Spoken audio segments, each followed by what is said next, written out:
Hi guys, it's Sherman. Hey everyone, it's Ricky. All right, man. So, what have you been up to? Today, not really anything. It's just been kind of just wake up, have coffee, I guess make the rounds on social media. Earlier today, I watched the highlight clips of LGBTQ web series. Mm-hmm. It's the ones that I don't know if you guys are familiar with G Status or Love or Chasing Reality series on YouTube. It's Chasing Atlanta, Chasing Dallas, Chasing LA, but those kind of reality TV fights. I'm really obsessed with that. But You're obsessed with drama, is what you're saying. yes, I'm obsessed with that whole drama YouTube series, queer series. You didn't really grow up watching that. I feel like a lot of it was Basketball Wives, Love and Hip Hop, Bad Girls Club. It was never a male, I guess, queer centric world, LGBTQ world. Where it's we're gonna represent queer characters, reality characters. You never really saw that, I guess, growing up watching reality TV. Except it was every now and then there'd be we talked about the stereotypes. It's the stylist, the gay friend, and you know what I'm saying. Yes, girl, slay. You look so good. But I mean, not that we don't do that in our world, but it's it's our world. It's not a gag. It's weird because when you say that, I think back to how I feel the YouTube because I watch Chasing Dallas and Atlanta and all of those shows because just they're you. good, Yeah, because they're hilarious. But you have to think about it. I guess reality TV for straight culture and everything, Bad Girls Club and stuff, it's almost we switched because think about it, they don't do that anymore. Any violence, any type of crazy argument or bullying on mainstream media, you're in trouble. Yeah. You get canceled or the show won't even promote it. They won't promote it even on their YouTube where they can put anything out there. The clips are they'll get edited out. It doesn't make any sense to me because that's what drew people to the shows in the first place. This drama, this violence, but it is a set, and even the people around there are actors. When you would see the close up of the people surrounding them, it's that is literally an LA actor who got hired for this set because they're in a club and there's 25 people there for someone's VIP grand opening. It's not really what you would expect. Some scenes aren't. You definitely know which scenes aren't, but majority of the time they're we're gonna set this up, and they've said before, I've seen a lot of the cast interviews and go behind the scenes, with them on YouTube or Instagram or whatever, and they'll be oh yeah, it was all fake and that scene was really 3 hours and we had to stop the scene, we had to cut, and we had to go back, and she didn't really want to be there, but Oh yeah, definitely. I mean, it's weird. I think it's interesting. It's a little switch because now the gay community, now that we're creating our own content, people are being entrepreneurs as they being to messy. say. I mean, it's really being messy because these shows are generally 99.9% of the time messy, and there's not really character growth, and it's just it'll be well, you looked at me at your party wrong. And Lauren, I felt Lauren from Chasing. What was she on? Dallas? Chasing Atlanta. Yeah, she. I mean, because now she's trans and she's transitioned, and then her she looks different because you can see the surgery that she's had. No shade to her. I think she looks beautiful, but I'm just saying she looks different than when you saw her on season 1. In the beginning, no, absolutely. But even then, I guess it's that person, damaged person, because slowly as we saw the show progress from season 1 to season 5, season 4, I mean, she kind of got more subdued, and she was becoming her own woman, her own person, her own she was battling all her demons on the show. Clearly, she would get in fights on season 1, get in fights on season 2, get in fights at the reunion. But now she's more I'm not gonna film every episode because I have things going on, and I don't really want to be my character. I don't want to attach myself to that because now I don't think we would see Lauren fight. Yeah, no. It would be an argument, or it would, it wouldn't be now she's completely I'm not about that drama. Right. She wouldn't even be in certain scenes in season 3 because she was just kind of I'm not gonna entertain that. Even though she was the show, that's why she has her own spin-off series, because she was the show. She is the show. Lauren kind of put Chasing Reality on there. Okay, so you've been watching a lot of YouTube, a lot of, dates, nothing else is going on? Not really dates, no. I mean, yeah, dating world is kind of weird. I don't know. Okay, so Ricky is saying he's still single for any of the guys. Yes, if anyone's listening and they want to date, hit me up. Hit you up at where? How do you hit you up? Instagram, what Ricky thinks. That's my Instagram handle. Okay, so now, I'm not gonna say that. We're not gonna go there. Yeah. But I know I've been seeing like I've been on TikTok more. Mm-hmm. I don't like to get sucked in. I feel like the longest time I've been on there's like 30 minutes. I feel like people would love to be on TikTok and just watch videos and watch stuff. But there was this one TikToker that I watched, and he was basically just going in on the gay community and like. Was he gay though? Yes, he's gay. Of course, yeah. I didn't know if he was like straight to talk or say something or. But he was just going in on like. We're obsessed with the drug culture, hookup culture, drinking culture in the community, and everyone's like not really on each other's side. And I was like, he's telling the truth. Like, there's so many things that he was saying that I was like, I totally relate to it. A lot of the fact that like, even we can relate it to the, our earlier conversation about the TV shows. Why are the gays always fighting? Why is it? He said this one thing where I said, damn, that's true. He said, whenever we see a gay couple like on a social media, in the comments it'll be like, oh gross, I want to kill myself now, like not from a bad place because obviously it's coming from gay men too, but it's like no one's genuinely happy when they see another gay couple. They're like, oh fuck, what about me? It's not like, oh yes, this is what we're fighting for, awesome. It's more like, and it's like the envy can become, I feel like, can become and can lead some men to be like, oh fuck, Well, I mean, I look at it like this with the gay community. When it comes to anything surrounding our community, dating, especially in the younger crowd, because I feel like a lot of young people are on TikTok and right. they have this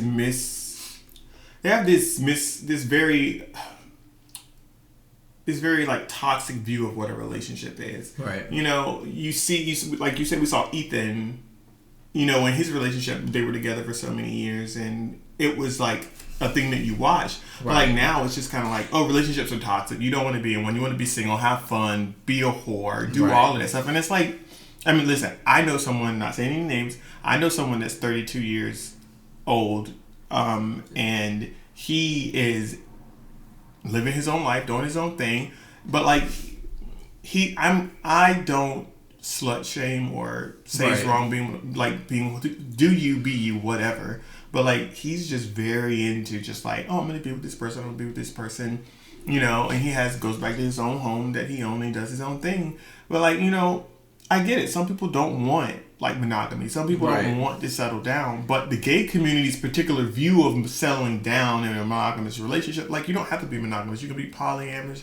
You can have there's so many different views of a relationship, but we try to force the heterosexual idea of a relationship because we now have marriage. We want to try to force their rules and stuff on us. True, and that was another social media, a TikTok video that I seen, and basically the guy was like, when you're DL, he didn't say DL, he said when you're a top, but all you want to do is twerk to Megan Thee Stallion, and the girl. Jumped in the video where she like, I don't know what's it called whenever they what is it when you react to someone's video, what's it called? It's just a reaction video, which I guess is just a react. I feel like there's a name for it, but it might be duet. She duetted the video and then was like, why are we placing like their standards of what men and what even like no one's. I mean, I think it's interesting that we grow up being shunned for being feminine, for being, in the closet liking other men, and this is two gay men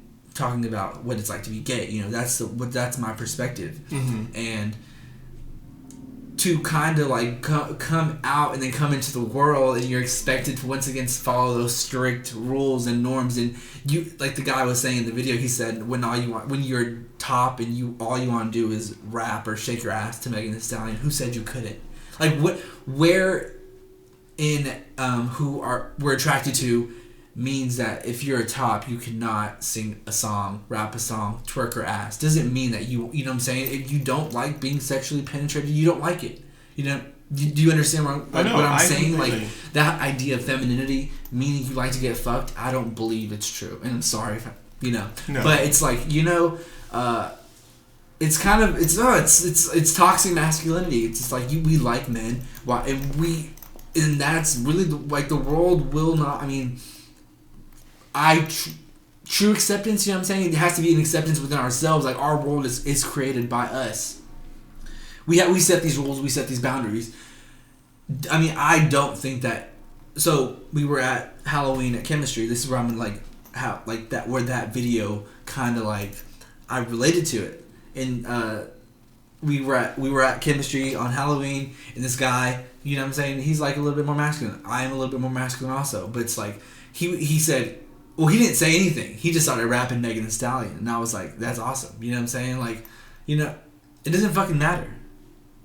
Do you be you? Like, it's, I feel like that we place so many restrictions on what masculine is, what feminine is. Just be who you are, and like, I don't know. I feel like it's weird. I feel like that once again we're just placing too much focus on what the straight world had said, you know, or the straight rules, the straight norm, the straight whatever. Like, that's not our world. We don't belong in it. That's why we came out. That's why we had to come out. That's why there is a queer world. I mean, look at it like this. This is what I say. To all of that stuff you said, I completely agree with. But I also, like, when we were in chemistry that night and we were at the club, like, I looked at, like, you see two feminine guys together and they're just like, oh, and you'll hear people say this, two bottoms, what are they going to do together? Right. Just because someone's feminine doesn't mean they're a bottom. You know, absolutely. I dress up in drag. It's about what you like, you know what I'm saying? Yeah, like, I dress up in drag and it doesn't mean anything. And this goes back to what I was saying. We're taking heterosexual norms that they try to, someone has to be a man, someone has to be a woman, someone has to play a role. Men in this relationship. And they just feel like, oh, we have to like conform to this, or you have to be this because you act this way. And that's not true. And I know a lot of gay people know that that's not true. A lot of queer people know that that's not true. And like the queer community has always been acceptance of people of all of the spectrum, you know, queer or different. And I just feel like we don't have to put ourselves in the box that heterosexual people have put themselves in. Because listen, they've been following that standard since the dawn of time. And we don't fit into any of that. I guess you talked about it before, but monogamy, like, I see so many, like, I guess specifically, like, maybe it isn't just gender specific to women, but, like, women will post all these things, like, where's my man gonna come? Like, if he cheats with someone, he's, like, I guess I'm having a hard time imagining, like, not letting someone just be, and, like, if, it's weird. It's just a really weird thing to, like, monogamy, I feel like sometimes. I mean, it's weird. Like, I always believed in monogamy because it was raised in a Christian community where I grew up. It was kind of like thrown on you and forced on you, and it was just kind of like, hey, you be with one person, and that person is a soulmate for life. I don't know. I mean, clearly, I don't believe that. I believe that people say the right person at the right time, but let me tell you something. As humans, we change, we evolve. You are not the same person you were 5 years ago. You might have similar characteristics, you might do the same things, same food, but your core values might stay the same, but you change over time. And if you're with someone in a monogamous relationship, polyamorous relationship, whatever type of relationship you're in, the key to it is communication, because if you don't talk to the person and y'all don't know how you're evolving, so you're on a date with your significant other and y'all don't talk, and then 3 years later it's like, oh yeah, you don't like shrimp anymore, right? Like, you know, if you don't know when you're like, you should know certain things about your significant other, whether it's one or two or three, or y'all are just friends with benefits. You know, communication is key, and it also kind of trickles down into sex in general. If you don't communicate, people just assume sex is something you should do and it should click and work, but it's not entirely true. And I feel like that in the gay world also, it's like there for sure are things that I've wanted to do in the bedroom that I feel like haven't really done, but I feel like it always has to do with like communication, you know? Yeah, you should be able to talk to your significant other. And it should be very normal. Interested in this? Do you want to do this? Or like nothing should be like. No one should ever be kink shamed. Listen, the moment that you're scared, I'm going to talk to people who are listening, if they are listening. Right. If the moment that you are scared to ask your significant other about something in the bedroom or something you're interested in, like you're legit scared, you don't even want to approach them. You're just like, you know what, I'm just going to keep this to myself. Right. 9 times out of 10, people, this is not a statistic. This is Sherman's statistics at this point. It's like people usually cheat because there is a secret that they have inside of them or something they want to do that they don't feel like a significant other or interested in, or they're ashamed. They're ashamed about it. So they're just like, I'm not going to talk about this. I'm not going to do this. And then what ended up happening is you just suppress it. You hold it in. And then up along comes Becky or Raul, who's just like, hey, we're friends. I'm totally into that too. Or, you know, y'all just kind of click and y'all have a conversation. And then you're like, wow, they're into this. I'm into this. You go looking other places as opposed to looking inward, not talking about in yourself, but to just the person you're talking right. to.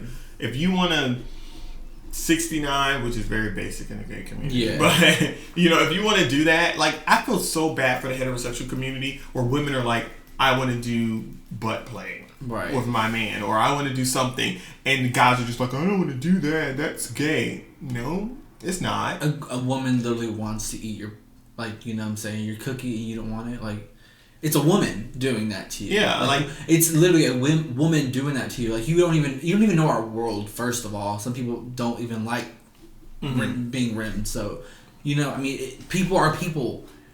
Yeah. Not everyone has the same fetish kink, like things that get them off. I mean, we are like these insignificant beings, like floating on a damn rock. You know, like. Not to be so whatever, but 9 times out of 10, I gotta stop saying these statistics that are only internal to me. But like every time, like I've spoken with family members and they've just been like, "Oh, I do this and I do that," and like I commend them because I'm just like, "Hey, listen, it's your body. Right. What's between you and your partner and whoever you're with, then that's between you. Explore those things. Don't be scared." And I'm sorry, but not most of the times when men are scared to do something with their wives or significant others that they've been with for a while, it's because they have insecurities in themselves. Right. And that's not a reflection on her or him who wants to try those things. It's just like you're insecure. And if you're insecure, you need to do research. It's called educating yourself. Yeah. You educate yourself so you know how to do something right and how to do something wrong. You know how many times I've gotten a phone call from a particular family member, I ain't saying no names, will call me and be like, "Hey, what kind of lube do you use for anal play?" And I'm just like, okay, I'll tell you. Right. But like the experience is different for a man than it is a woman, just based on certain things. Now, you know, the male G spot is located back there, but at the same time, you know, a woman can find pleasure in it too on a certain level, but it's different for a man. But you want to do these things, you need to treat the scenario like she is a virgin and it's her first time. You right. cannot, just or rush, him, yeah. like you can't just rush into it because you're horny. And anyway, people need to educate themselves. All I'm just trying to say is if you want to do something and if you're scared and you don't know what you want to do, research it. There's nothing wrong with researching it. And by now, everybody got a smartphone, so it's your privacy. Yeah, no, everything, all up. the information's out there. You just gotta want to know it. Yeah, so I just don't like the fact that heterosexual norms are being pushed into queer culture and just gay LGBTQIA plus culture and stuff. Like, I just don't. Well, even then, like, I just heard, like, not... I knew of Stonewall, and of course I got the details, but, like, and one of my favorite podcasts went kind of, like, an in-depth, like, what happened on the night of Stonewall. And at Stonewall, you couldn't go inside if you weren't visibly queer, whatever that means, you know? So there was... I mean, even that was kind of like... I mean, would we be allowed at Stonewall if we were at the peephole and they looked at us? I don't think so. Yeah, they'd be like, who are these undercover? Just based like, on our appearance. Yeah, just based on your on our appearance. I don't know what. I mean, it's funny how things have changed from 1969 to now. Yeah. And like you know. You know, listen, this is crazy because this is something that is very interesting to me, and it's just how social media and just the media in general tries to rush for that next big story that at times seems to fly, but we can't act like that. Like, I think I told you just the other day, like, Rosa Parks died in like 2005. So like, we can't, like, she was the lady who was denied to be able to sit in the front of a bus. Like, we try to make it, the media makes things go by so fast, technology makes things go by so fast, and we love instant gratification that we seem to forget that we try to act like that. So it's been 1,000 years since slavery. No. Like, you know, and even like, yeah, like things don't change overnight. Things get reformulated. Like, once laws are passed, it was like, well, this is illegal now. What other way can we make this thing that we still believe in, racism, exist? And we're gonna deny them access to live in certain parts of the country. We're gonna, you know, build our own neighborhoods and say these are the suburbs and y'all can't come over here and like, you know, destroy historic towns in Greensboro. You know, like destroy historic black towns all over the country, like Black Wall Street. You know, but even then that's before. But we're gonna recode it. You know, recode racism. Or, you know, recode the things. But I think it just goes back to what I want to promote, or what I want to say in general is just like, if there's something you're interested in and something you stand for, like, queer culture and like taking heterosexual norms and trying to force them into queer culture, it will not work. It's like taking a square and trying to put it into, you know, a circle or a circle, like, you know, anything. And you have to just tell yourself, like, you know, I want to make this my own, right? Like, acknowledge the past, the people who came before us, but also keep in mind that that was the whole thing. Queer people, you know, Stonewall and all that stuff was just like, we're going to represent who we are. We're different. I wear heels. I wear makeup. Why are you so scared of that? It has nothing to do with you. But because you see it, you're entitled to stand up and say something. Because what? You're bothered by it? That's internal. Homophobia. Yeah, but it's an internal struggle with you. If you look at someone and you have a problem... Oh, you're talking about what someone else. Yeah, someone like straight else. world. Yeah. Like, if you see someone and you have a problem with them, that's something bubbling and... it's something, I mean, I don't think I have a problem. I mean, I only get that when I see people wearing Crocs. Like, I see Crocs and I'm just like, oh, I can't believe it. Or people's obsession with 1776, like, oh God, get over yourself. Like, get over yourself. Like, I saw that the other day at work and I'm like, you're disgusting. But, yeah. But I don't go out my way to, like, be like, oh my God, no, that's not true. My second job, you know, I will see someone wearing Crocs and I'll call them over to me because I work the dressing room, and I'll just be like, hey, and they're usually with a friend, and I'm just like, hey, this is your friend, right? You love them, you care about them. Why would you let them walk outside in Crocs? And it's like, they're comfortable. And like, I have nothing against Crocs. I've never worn a pair. I'm sure they are comfortable. But like, I see them, and I'm just like, there was a grown man. I'm not trying to be ageist either. He was like 36, and he was wearing the Crocs with like the little charms in them. And I'm like, that is a little, come on. You know what I'm saying? Crocs with the charms in them at 36, it's a little like, why? But I mean, he can do what he wants. He can do what he wants, but it's just like, really? Well, we can't like, again. Like I said, I wasn't being ageist. I was just like, it's a little funny. I mean, I see people all the time, but I don't, like, it's their life. It's not my problem. Yeah. I just like, oh, okay, I don't like this. But at the same time, maybe I am being a little judgy. Like, whatever. I'm not saying that it's like he's wrong or he shouldn't do it, but like, it was just a little, okay. It's not your cup of tea. Yeah, I guess that's right. You didn't think it was cute. But, I mean, oh my God. Because I wear Crocs, but like not the ones with the holes in them, but like I would wear them if, maybe, you know. You know what? Maybe we should just buy some Crocs one day and Absolutely just like not. do a podcast in Crocs and see what it feels like, and we'll give our honest review and opinions. I mean, no one cares, but like it's just for our sake. Let's move on. Okay, let's move on because we just spent time talking about Crocs. A whole bunch of stuff. What have I been up to? I don't know. I mean, Thanksgiving's coming up, so like I'm gonna go see my family. Yeah. I've been working and I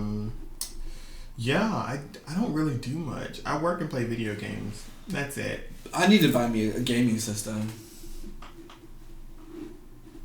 You play Smash Brothers when we have a Smash Brothers like gathering with Mario Party. I know the last game I played was Kingdom Hearts 3. 3. And that was in 2019. Like, the last game I played and beat was Kingdom Hearts in 2019, and I beat it in a week and a half. Obviously, you didn't get the full immersive experience because you can't really delve into a game for an hour, a week and a half. But I just wanted to beat it just to know I just wanted to beat it so I knew where the story was ending or, you know, to fill in all the gaps because I had waited for it since 2013. But and especially now since there's like another episodes added to the game, so I got to go back in and beat it. On critical this time, but yeah, that's my favorite video game series, Kingdom Hearts.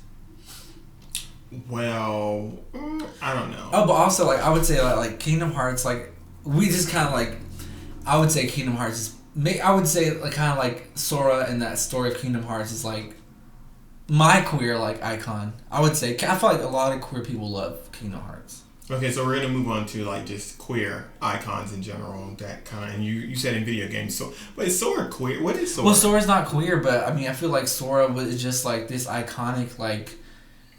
Did he have a love interest in the video game? Kyrie.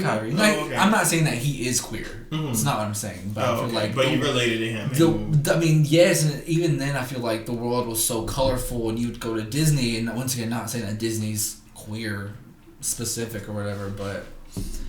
It was very much more not as intense as like a Final Fantasy or the other stuff that Square was creating at that time. Well, that's interesting because Final Fantasy VII I guess I would say would be my queer or video game that I connect with. It was the first. I want to hear this because I don't. Yeah. You don't get it? Okay. Yeah. Okay. So. Well, actually, I do. So go ahead. So Squall. I related to Squall because. Well, that's 8.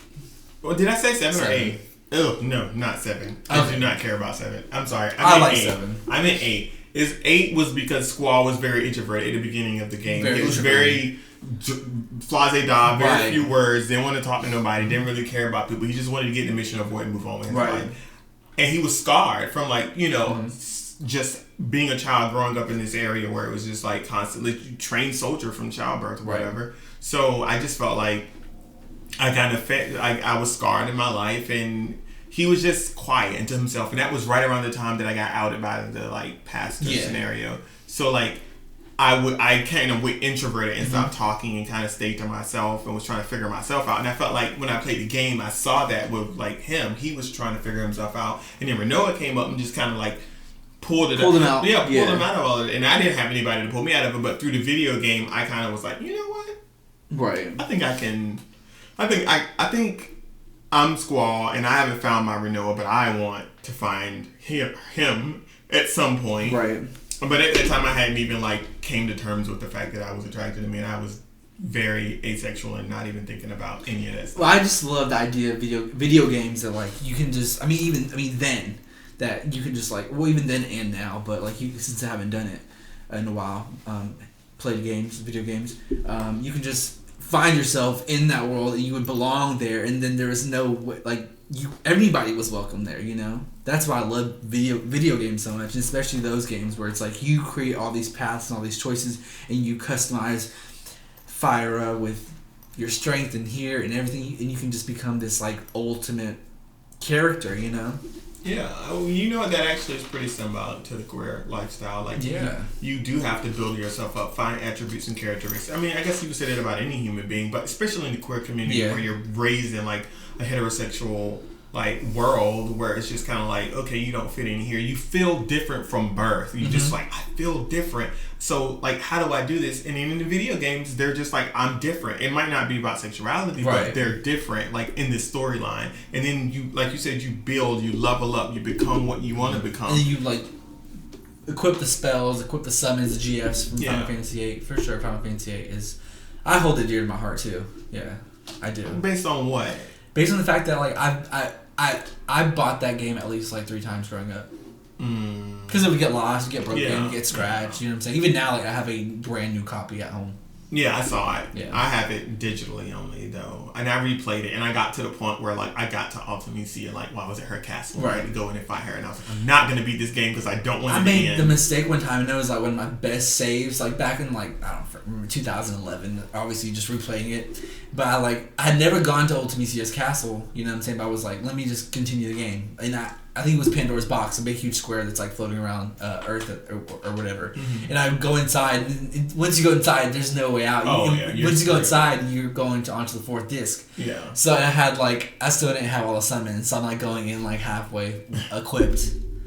Missing 4 summons, this is bullshit. Oh my god. Yeah, in Final Fantasy VIII, there was so many scenarios where I just hated. Oh my god, the what was it? The killing all the Marlboros? Yeah, no, the Marlboros were I hated the Marlboros. And then what are the little green toneberries? Those little bastards. There's these little green sluggish things. Yeah. With huge butcher knives. Yes, they have knives, and they're small, and you're I can kill this, no problem. Their health is through the roof, beyond 9,199, and then they don't attack you at all. They just slowly walk towards you, and when they get to the character they're walking towards you, instantly die.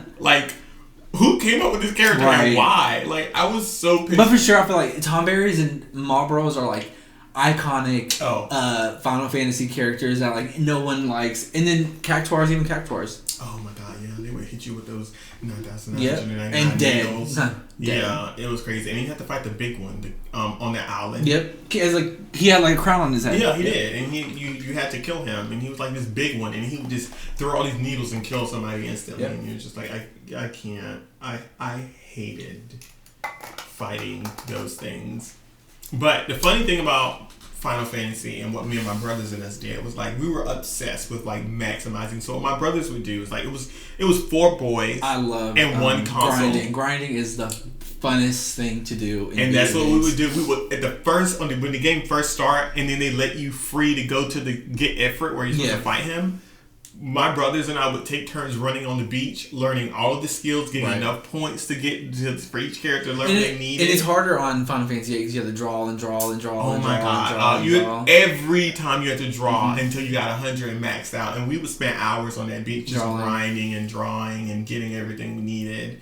But that game was just addictive, and I miss role-playing games that were like turn-based because turn-based video games, unfortunately RPGs in particular, like they call it JRPGs because they were turn-based, they had deep stories. Like everything's become more Western video games right now. Like it's just like, oh, first-person shooter. And that's the thing I hate the most. It's like, why does every RPG has to be like first-person shooter, first-person this? And it's just kind of like, let's go back to the days where like there was engaging stories. Like video games were more engaging for me back then because like there was these long drawn stories. And then like I would say maybe it's not, but the music that came out of these games were iconic. To this day, like I've had study playlists that were specifically Final Fantasy like songs that I would just study to, and that for sure helped me pass a lot of my papers, pass my tests. Yeah, it was the Final Fantasy music. Final Fantasy definitely had some of the most iconic music from like Final Fantasy 8, that battle theme music at the beginning when Squall and what's his name? That when that music into this day if I hear that music play, I'm like, where's the battle? Who's fighting? Even like Idia's theme like that, like da da da da da, like it's so iconic. Like the music for sure. Like it's on its own level of like top tierness for me. Oh yeah, like music that music invokes emotion. Yeah, no, absolutely. Like if I'm going in, if I like just saying, I'm not trying to get off topic, but if I die and I'm going to be judged before God and I heard Idiot music playing, I'm like, something's wrong. I'm going to hell. So like this is not good music. Like this is bad music. But even Sephiroth sings that amazing. So, but I was going to say we talked about how video games inspired not inspired but helped with our younger queer selves. Like, do you have like other movies or actual superheroes that kind of like helped you when you were younger that you were like, I identify with these people? I would say I was like Superman, but it was mainly because he felt out of place. Like he was an alien sent to Earth, and like people always was like, oh, Superman is OP. People hated Superman because he was OP. He was so strong he could take out anybody. Except for Goku. Oh my god. But what grounded him was his morality, his mental morality. How he was raised by him. Like the way his parents like raised him was to be caring and thoughtful, and you're not supposed to kill people, and you're not supposed to do this. Which is crazy because they never, I don't know, I never read all the comics for Superman, but like in any of the movies or the comics that I read, it never alluded to like Martha Kent and her and her husband were like Christians. So like I'm always just kind of like, whoa. Well, also they're from the Midwest, right? Like, what else would they be? But they never said it. Like, you listen, they were born in the country. They were very Southern people. They would have had a Bible across a church that he went to religiously, but they never hinted on that. They just hinted on just being a good person. Right. Period. But I feel like that also is good because it didn't alienate an audience. Everyone knows who Superman is across the world.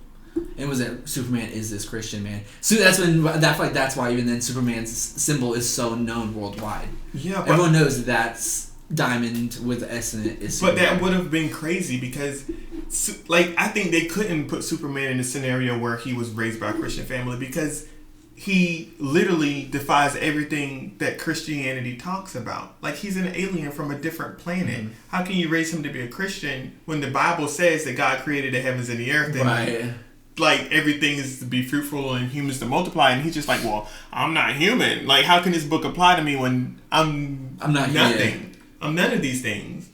You know? Mm. So like, he would have just been like, okay, Christianity's not real. Right, like, I could part the Red Sea. Yeah, if anything, he would have been like, I think he would have become a supervillain if he became like, was like, oh, my parents are trying to teach me to be a Christian. Like, this is what you guys believe in? Okay.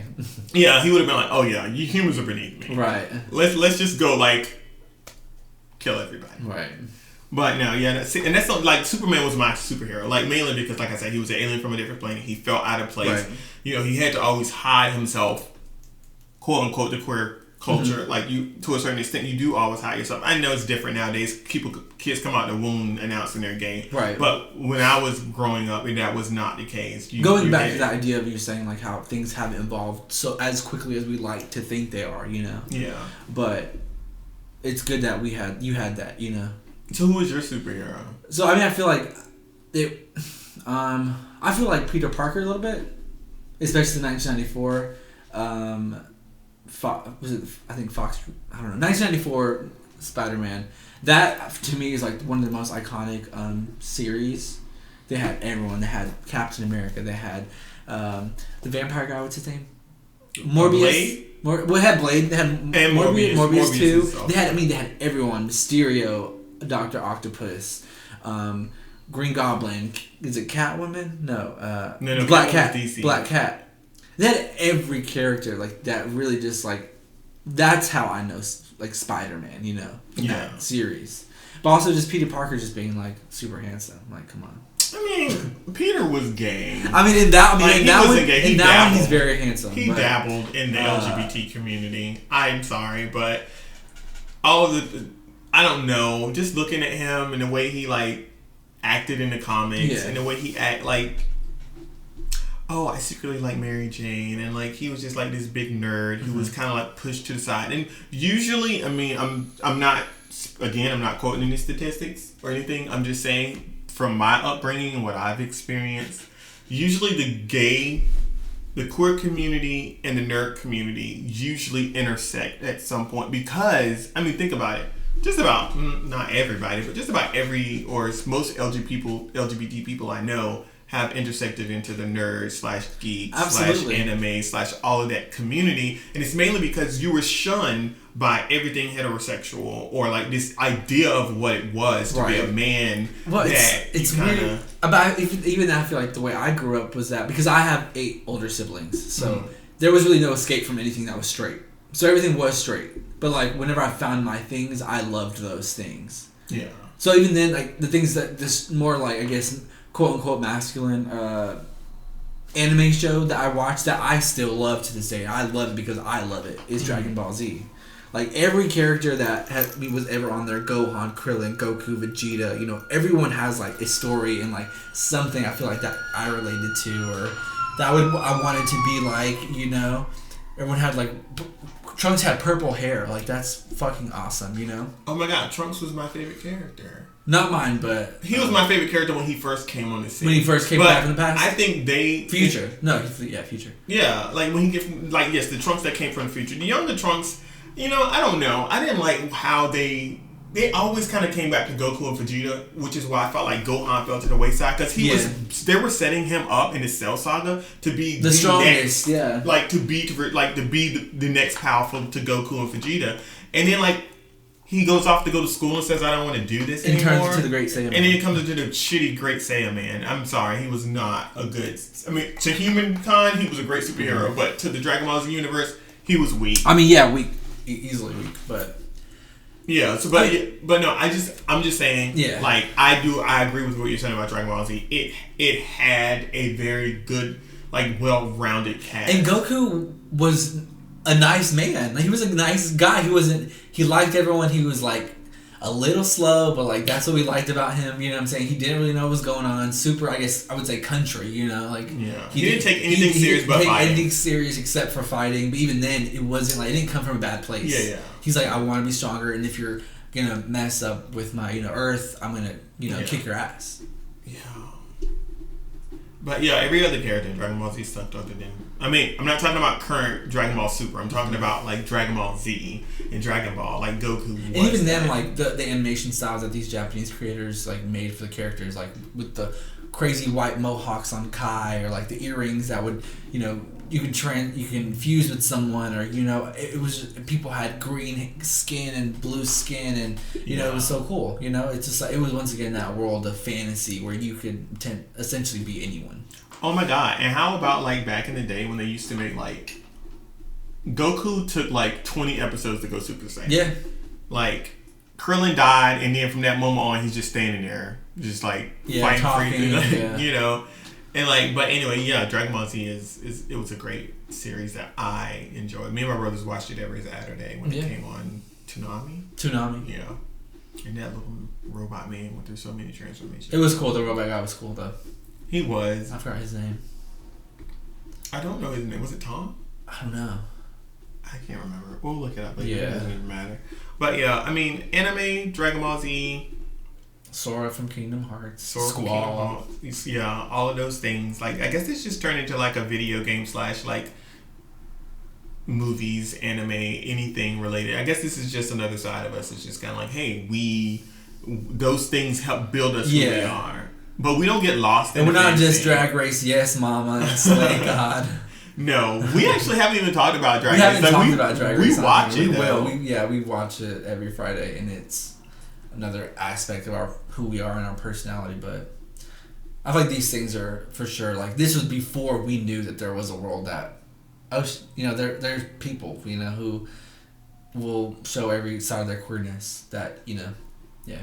I agree, but I mean, at the end of the day, I think that we are who we are, history, past, present, whether you're trying to figure out who you are, whether you're trying to, whether that's through anime, video games, whether it's through expression of doing your own thing. I mean, be you. Just as long as no one else is hurting you.